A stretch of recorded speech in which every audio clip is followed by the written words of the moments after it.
Hi guys, आपका स्वागत है प्रदीप नाथ अकाडमी में। आप लोग उम्मीद करते हैं अच्छे होंगे और आपको अच्छे के लिए गुड न्यूज है। CGL 2020 का वैकेंसी आने वाली है, तो भी अब कैपेबल होंगे वो भर पाएंगे। जो भी क्राइटेरिया फुलफिल करेंगे वो भर पाएंगे। और SSC की वैकेंसी 2020 के बहुत लोग इंतजार कर रहे थे, उनके लिए एक अच्छे खुशखबरी है। तो धीरे धीरे हम देखते हैं कि SSC की जो ग्रेजुएट लेवल पर होती है उनकी आपको फॉर्म भरने के नोटिफिकेशन आने वाले हैं।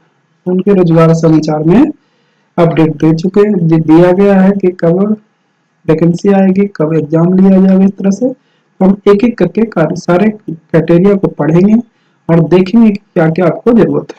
ठीक है, तो हम करते हैं। स्टाफ सिलेक्शन एक गवर्नमेंट ऑफ इंडिया का ऑर्गेनाइजेशन है, संस्था है जो बहुत सारे मिनिस्ट्रियल और सेंट्रल गवर्नमेंट डिपार्टमेंट में आपको जॉब देने की काम करते हैं। ठीक है, द कमीशन एग्जाम लेते हैं और जॉब देते हैं। ठीक है, द कमीशन जो है, ये कमीशन है जो सालाना एग्जाम लेता है, जो ग्रेजुएट लेवल पर होते हैं, जो ग्रुप बी और ग्रुप सी के पोस्ट होते हैं। ठीक है, कौन कौन से पोस्ट होते हैं? ग्रुप बी और ग्रुप सी। ठीक है, the various post starting from group C level 4, जिसको 25,500 से 81,100, ग्रेड पे 24।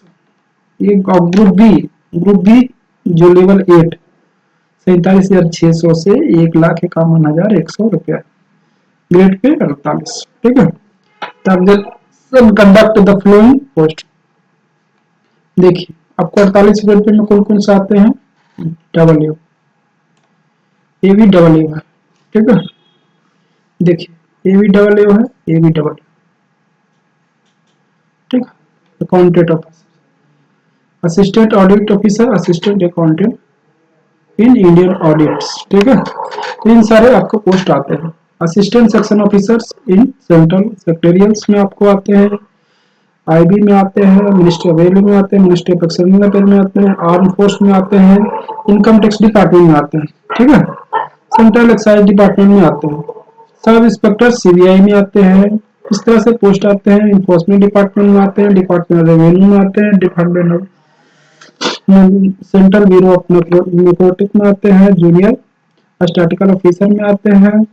इन सारे पोस्ट पर मोटा मोटी आते हैं वैकेंसी। ठीक है, और जो आपको नोटिफिकेशन आने के बाद पूरी पता क्लियर हो जाएगा। अभी भी आप ये सब वैकेंसी आती है, आप जान लें। ठीक है, register general of Indian audit officers जो ग्रुप सी और AG अकाउंटेंट जो 2800 ग्रेड पे के लिए होते हैं। ठीक है, मिनिस्ट्रियल में SSA के होता है, जिसको पहले UDC बोला जाता था, अपर डिवीजन क्लर्क। ठीक है, वो 2400 ग्रेड पे होते हैं, यानी 45,500 से बेसिक से लेकर आपको 81,100। ठीक है, तो आप एक बार देख लिए। टैक्स असिस्टेंट होते हैं जो आपको CBDT में होते हैं, CBISS IC में होते हैं, इस तरह से। ठीक है, ओवरऑल यहाँ the aggregate number and type of vacancy in the CGL will only become known when notifications for it will be published। कब पब्लिश किया? सबसे इम्पोर्टेंट है 21 दिसंबर। आपको 21 दिसंबर को वैकेंसी का अपडेट आएगा। ठीक है, वो कब आएगा? 21 दिसंबर को। आपको समझ में आ गया होगा। अब देखते हैं application process for the staff selection commission. SSC tyre 1 लेता है। ठीक है, टायर 1 लेता है, टायर 2 लेता है, टायर 3, टायर 4, इस तरह से लेता है। ये आपको 21 दिसंबर से आपको नोटिफिकेशन कमेंस फ्रॉम 21 दिसंबर 2020 और लास्ट डेट होगा 25 जनवरी। इतना के बीच में भर सकते हैं, यानी 21 दिसंबर से लेकर आपको भरना है 25 जनवरी तक। लेकिन ये लास्ट डेट पर कभी नहीं जाएगा, हमेशा 5-10 दिन पहले, 10 दिन पहले, 1 वीक बिफोर जरूर भर दिए, क्योंकि लास्ट में सर्वर काम नहीं करते हैं। ठीक है, तो अब चलते हैं अगले क्वेश्चन के। क्या हो, देखिए टायर 1 के एग्जाम्स मई 2021 में 29 मई 2021 में लेने की संभावना है। बट ये डेट बढ़ते हैं, मोस्टली डेट बढ़ते हैं, ठीक है। बट आपको इस समय तक प्रिपरेशन कर होनी चाहिए, ठीक है। एवरी ईयर अबाउट 30 लाख, लगभग 30 लाख फॉर्म भरे जाते हैं। समझ में आता है कि 30 लाख भरे जाते हैं, उसमें लगभग 50-50% हंड्रेड में अगर देखा जाए तो 15 लाख लगभग पार्टिसिपेट करते हैं। इसलिए एग्जाम में आपको सारे सब्जेक्ट का नॉलेज होनी चाहिए। आपको एक एक करके बताएंगे क्या क्या होना चाहिए, ठीक है, ताकि आपसे चूक ना हो जाए। देखिए क्राइटेरिया क्या क्या होना चाहिए, एलिजिबिलिटी का आपको क्या पास होना चाहिए, आपको ग्रेजुएट होना चाहिए, ठीक है। कम ग्रेजुएट होनी चाहिए, बैचलर डिग्री आपकी होनी चाहिए, वो भी रिकॉग्नाइज्ड इंस्टीट्यूट और यूनिवर्सिटी जो भी है, आपको मान्यता प्राप्त से बैचलर डिग्री की प्राप्ति होनी चाहिए, ठीक है। अब डबल ओ के लिए आप भरते हैं तो आपके उसके लिए कोर्स होना चाहिए, ठीक है। तो प्रीफेस देता है फ्लोइंग कोर्स, आपको चार्टर्ड अकाउंटेंट वाला को मिल जाएगा, उसका सेम नंबर है तो पहले ले लेगा। हाँ, सीएमए का ले लेगा, कॉस्ट और मैनेजमेंट अकाउंटिंग का ले लेगा तो ऐसे ले लेगा, सीएस कंपनी सेक्रेटरी ऐसा रहेगा तो ले लेगा, ठीक है। मास्टर कॉमर्स इस तरह से, ठीक है। ये सारे उनके डबल ए के लिए है, एक बार देख लीजिएगा, सब लोग ऐसा ही है, ठीक है। अब देखिए मेन है, मेन आपको आते हैं किसके लिए, जीएसओ के, जीएसओ के लिए स्टैटिक्स पेपर आपको होनी चाहिए, ठीक है। आपको या तो 10+2 में 10+2 में आपको 60% मैथ में नंबर आनी चाहिए, ठीक है। 60% नंबर आपको आते, अदरवाइज एक और ऑप्शन, आपको ग्रेजुएट में स्टैटिक्स का ये पेपर होने चाहिए, ठीक है। तब आप जीएसओ के फॉर्म, उम्मीद करते हैं आपको बातें समझ में आ रही है। अब आपको अगले कुछ कॉन्सेप्ट समझाते हैं, ठीक है। Student of the final years, आप जो ग्रेजुएशन में वो भी अप्लाई कर सकते हैं, बट उनकी क्वालिफिकेशन डॉक्यूमेंट्स 1 अगस्त 2021 से पहले आ जानी चाहिए, वो भी 1 अगस्त 2021 से पहले वो आ जाना चाहिए, उनकी रिजल्ट वो भर सकते, ठीक है। The age of the candidate must be between 18 से 32 साल, 18 से 32 साल वाले भर सकते। अब देखिए कुछ छोड़ने वाला होता है, कुछ पोस्ट में होते हैं कि 27 साल तक होता है, तो देखना है, ठीक है। देखिए in the same jobs, in same jobs the maximum age में बी रिस्ट्रिक्टेड टू 27 तक मैक्सिमम हो सकता है, या तो 30 साल तक। एससी एसटी कैंडिडेट को आपको 5 साल का दिया जाता है रिलैक्सेशन, ठीक है। ओबीसी के लिए 3 साल दिया जाता है, पीडब्ल्यू डी के लिए इस तरह से 10 साल का दिया जाता है, और आपको इस तरह से ओबीसी वाला को पीडब्ल्यू डी का, इस तरह से एससी एसटी वाला को 13 साल दिया जाता है, इस तरह से दिया जाता है, ठीक है। एससी एसटी पीडब्ल्यू डी वाला कितना दिया जाता है, 15 साल दिया जाता है, ठीक है। ओबीसी वाला को, देखिए ओबीसी वाला को 13 साल और जनरल वाला को 10, ठीक है। ये आपको जो क्राइटेरिया फुलफिल करेगा वो आपको देखना है। आप अगर पीडब्ल्यूडी में आते हैं तो पीडब्ल्यूडी, ऐसे कौन सा कैटेगरी में आता है इस तरह से आपको देखना है, ठीक है। Group C post of the centrals government employ who have serve civilian post for 3 years continue, then can apply 30 years 40 years of the age, SC ST के लिए among them can apply for up to 45 years। आपको 3 साल लगता है service कर दे तो 40 साल तक भर सकते हैं, ठीक है। जो डिवोर्सी है उनके लिए भी है, अलग अलग क्राइटेरिया है, ठीक है। आपको 35 साल के एससी एसटी वाले को आपको 40 साल के लिए है, तो इस तरह से आपको, ठीक है। अब आपको इंडियन होना चाहिए, अगर इंडियन नहीं है तो आपके लिए कुछ क्राइटेरिया है,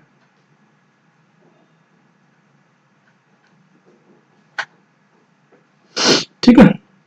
ये आपको आप नोटिफिकेशन में देख लीजिएगा, आपको इंडियन होनी चाहिए। Only Indian citizens, Tibetan refugees persons of the Indian origin होने चाहिए।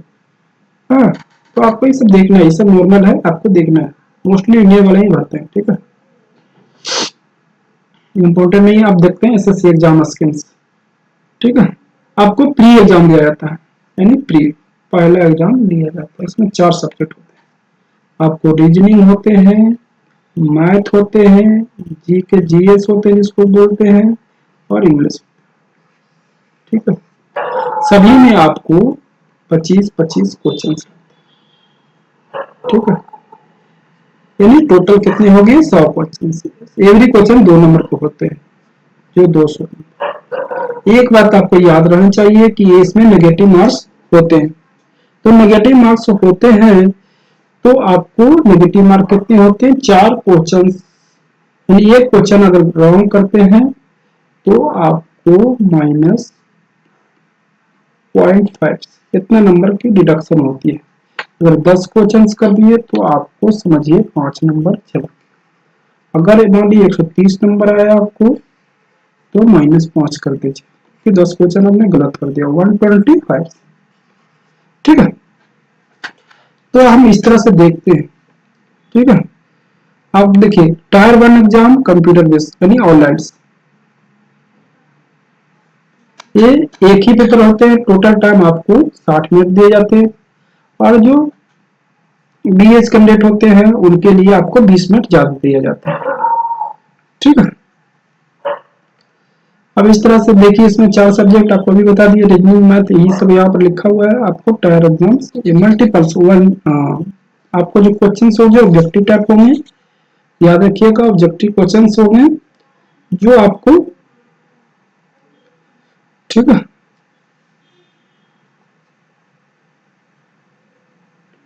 आपको एनआरई के बेस पर एग्जाम लेने वाला था, वो अभी हुआ नहीं है। नेशनल रिक्रूट एजेंसी आपको ये भी नॉर्मल लिया है, अनाउंसमेंट होगा उसके बाद लिया जा सकता है। ठीक है, टायर 2 एग्जाम्स और mains papers. Tier 2 is also a computer based exams. ये भी आपको, इसमें 2 सब्जेक्ट होते हैं, मैथ और इंग्लिश, और सब्जेक्ट होते हैं आपको देखेंगे उसमें क्या। मैथ इंग्लिश दोनों के लिए जरूरी होते हैं। उसमें मैथ में आपको 100 क्वेश्चन पूछे जाते हैं। मैथ में कितने पूछे जाते हैं, 100 क्वेश्चन है। एवरी क्वेश्चन कितने नंबर के होते हैं, 2 नंबर के। कितने हो गए, 200। इसमें एक क्वेश्चन अगर गलत कर देते हैं तो आपको इसी तरह से आधा नंबर कट जाए। ठीक है, इंग्लिश में आपको कितने क्वेश्चन होते हैं, इंग्लिश में आपको 200 क्वेश्चन होते हैं। इंग्लिश में आपको 200 क्वेश्चन होते हैं, 200 क्वेश्चन होते हैं एवरी क्वेश्चन। देखिए मैथ में आपको कितने हो गए, 100 क्वेश्चन, 2 नंबर का तो 200। आपको इंग्लिश में 200 क्वेश्चन हो गए, और 1 नंबर का तो 200 नंबर। ठीक है, अब देखिए नेगेटिव, इसमें देखिए 2 नंबर दे रहा है तो आधा नंबर कट जाएगा क्वेश्चन बनाने पे। इसमें देखिए 1 नंबर दे रहा है तो 1/4 कट जाएगा, माइनस हो जाएगा। ठीक है, नेगेटिव मार्क्स। ठीक है, इतना आपको समझ में आ गया होगा। अब देखिए आपको क्वांटिटेटिव मैथ में क्या पूछेंगे, इस तरह से आपको सिलेबस आएगा, उसमें सारा डिटेल हम बताएंगे। ठीक है, अभी आपको स्टैटिक्स, अब देखिए अब जेएसओ के लिए स्टैटिक्स पेपर होते हैं। स्टैटिक्स पेपर में आपको 100 क्वेश्चन रहेंगे स्टैटिक्स से। जेएसओ के लिए, जेएसओ के लिए 100 क्वेश्चन रहेंगे। ठीक है, एवरी क्वेश्चन 2 नंबर का होता है तो आपको 200 नंबर होंगे। इसमें भी अगर 2 नंबर दे रहा है तो 1/4 यानी आधा नंबर चला जाए। ठीक है, आधा नंबर आपको नेगेटिव चाहिए। ठीक है,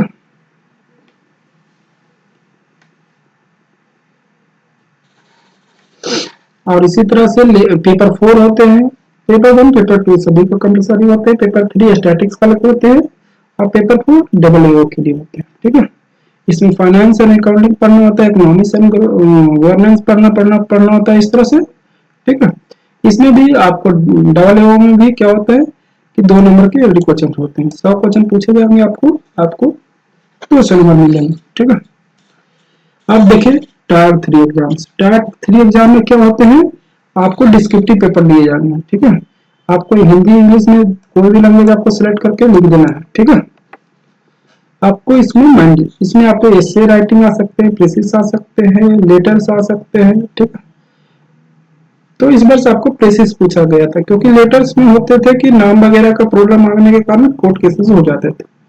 ठीक है, तो इसको हटाकर आप प्रेसिस लाया गया है, तो आप मोटा मोटी समझिए कि आपको एससी आएंगे और प्रेसिस आएंगे। ठीक है, 1 घंटा का आपको टाइम दिया जाएगा। ठीक है, 100 मार्क्स के क्वेश्चन रहेंगे। और आप जानना करते हैं VH कैंडिडेट के लिए 20 मिनट ज्यादा दे दिए जाते हैं, उसके लिए 20 मिनट बढ़ा दिए जाते हैं। ठीक,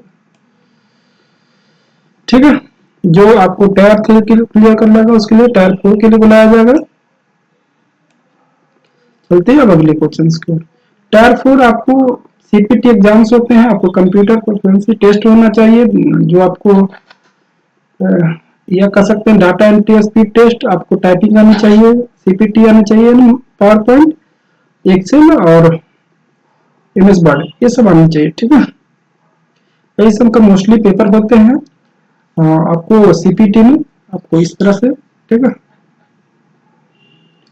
और ये सिर्फ क्वालिफाइंग होते हैं, आपको इसमें क्वालिफाई करना चाहिए। आपको क्वालिफाई हुए तो फाइनल रिजल्ट, इसके बाद आपको फाइनल रिजल्ट कर दिया जाता है। अब SSC के लिए देखिए सब सिलेबस दे रखा है, रीजनिंग में आपको क्या पढ़ना चाहिए तो ये डिटेल कर हम देखेंगे। जैसे नोटिफिकेशन आएगा सारे को हम देखेंगे आज शॉर्टकट में, क्योंकि ये न्यूज पेपर में अपडेट।